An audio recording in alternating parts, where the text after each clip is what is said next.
So I touched on the fact that you have a fun movie and film presence on YouTube via Screen Geeks, but Sure. you've been in the podcasting game for a very, very long time. Ancient by internet standards. Since 2005. Yeah. You started a podcast super early on called The Lost Podcast with your dad, Yep. which really blew my mind to find out about. So talk to me about how that all came together. Because you sent me the link to that IGN video. Yeah, IGN video. Yeah. Yeah, I was. So what happened was I follow your YouTube channel. Yeah. I follow IGN. I was eating my breakfast watching IGN video, and then you popped up on my screen. I was like, did I click on the wrong video? I was like, the hell?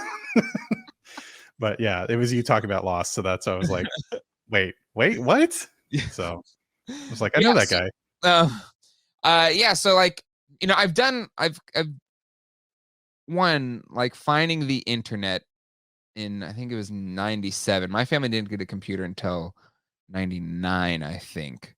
But a couple of my friends had the internet, and I just remember going onto it and immediately felt like I had found like my tribe. I found my people, and the first community that I really fell in love with was the Ghostbuster community, and the first I built a Ghostbusters toy website in 2003. It was like my first. Again, luckily it finally was taken off the web. The grammar was awful. It was just terrible webs, but it had all the pictures of all the toys, so people used it for years and years and years before better people took their hands at it. But so that was like that was a lot of fun and kind of being a part of community, and then fell in love with the TV show Lost, and that was kind of the next big online community that I kind of wanted to jump into. And all these kind of paths converged at the same time, where I was in a band out of high school, and I think we broke up when I was 20.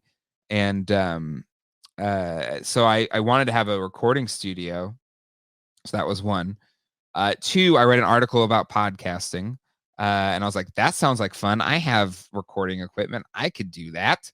And the other part was my dad and I just loved talking about Lost. So then all these things kind of converge, like, let's try this out. And what was really neat is the learns that I got from being a part of the Ghostbuster online community in the late 90s, early 2000s, applied it to the Lost podcast community, because we were one of the first ones. So it was like, oh, I'm one of the first. We can kind of set what our culture can be like. And so immediately we kind of reached out to the other Lost podcasts, and we all kind of became friends with each other. And we built like this really cool community around Lost podcasts.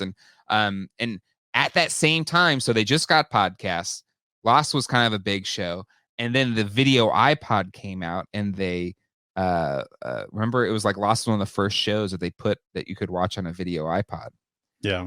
And so everybody was searching Lost on iTunes, and we were one of the first podcasts about it. And we would show up. Like, so if you're searching for an episode of Lost, we'd be like the second row down.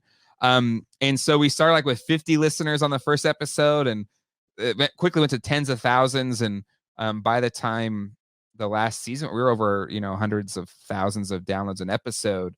I think we're number 4 out of all of iTunes. And it was just this crazy ride where I think the 6th episode, we had Jorge Garcia call into the show and be like, who plays Hurley on the show, hey, just so you know, us on the cast are listening to your show. And I was like, what?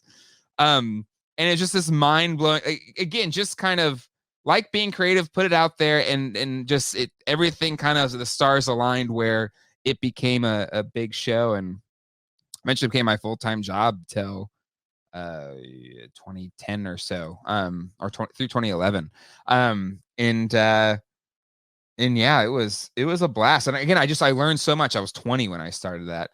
And so, like, how to build relationships with studios, and doing interviews with, people that are on the show or people that create for the show, and how to create engaging content, and making sure that you include, we were very big on listener feedback, and playing phone calls, and reading emails, and building a community around it, and all that kind of stuff. And so I learned so much through that experience, which was a lot of fun. So when people say like, oh, you've only been doing this a year or something, it's like, yes, the Geek Dad life absolutely is relatively young, but I did come into it knowing a lot of, whether it's talking for extended periods of time, or how to build, stuff that maybe seems engaging or can appeal to people, or building a community and stuff like that. Like, been doing that for a very long time, and that's the part I love the most. Yeah, I mean, that's the thing that really struck me when I first stumbled upon your channel, is that like I couldn't believe the production that you have, and obviously thanks to you, I'm ripping off your setup. Thanks. Yes. But no, seriously, thank you for helping me out. I really appreciate it. Yeah, absolutely.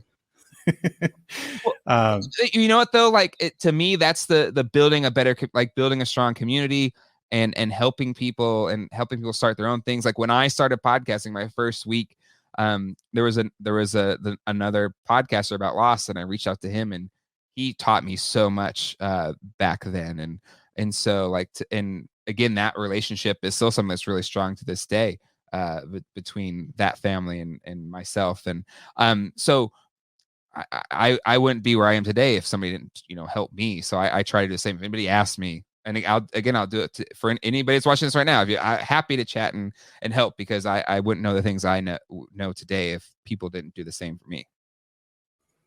do you have any favorite moments from those early community sync ups of like getting to know people in the lost community that like really stand out?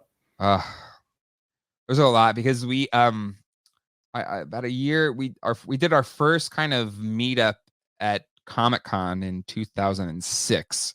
And that was the first time we kind of like met people in real life. It transitioned from, we didn't have things like this, like streaming and video and all that kind of stuff, but, listening to people's calls or reading their emails and stuff like that. And so that was the first time like meeting these people that were just, usernames in real life.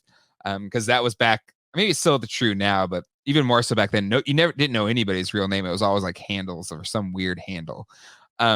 And so it was amazing to like actually meet those people in real life. And I think there was maybe, I don't know, 20 of us or something like that. And so then the next year we actually had an official panel at Comic-Con, and that was like a couple hundred people, and then it just kind of kept growing, and we would do a big get together there, and it was a lot of fun. And then a couple of years later, we started a charity podcast, and it was like a 24-hour telethon kind of podcast, and we had a bunch of guests on and stuff like that. And then people just come to Raleigh with us, and so just seeing the things that people would do to want to help a charity, or just to meet up. I mean, I don't know. I can't just pick one, but we still meet up. We still, the Lost Podcast crew, we try to do a yearly.